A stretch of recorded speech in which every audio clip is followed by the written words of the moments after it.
Hello，大家好，而家教你哋點樣喺 Q&A 入邊諗點樣嚟揾 statement of account 去 print 嘅。當你已經 login 咗 Q&A 入邊啦，你就走去上邊有呢個 view 嘅，你就撳 report，撳咗 report，撳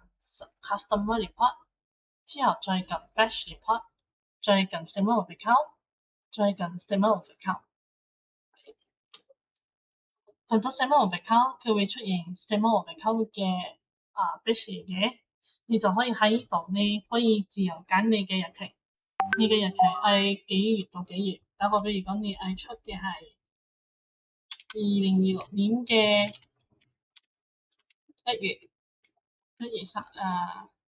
1號到至31號，咁你就放1月1號到至31號。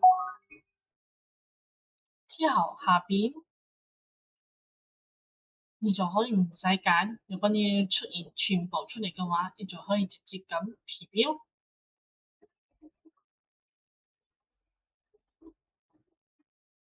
佢就會出現晒1月1號到至1月36號嘅 statement 出嚟啦。就呢度又講未呢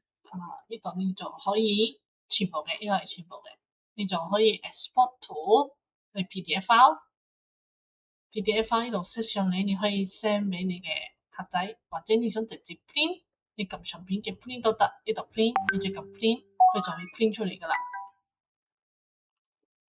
呢個係俾全部嘅。當然，如果你係只係想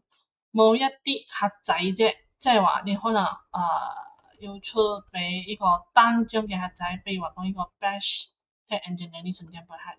其實你可以撳佢嘅 engineering，再撳多一筆 preview，或者你直接撳 print 亦都得，佢就會只係出現係單張佢嘅啫，其他嘅佢就冇出嚟。OK。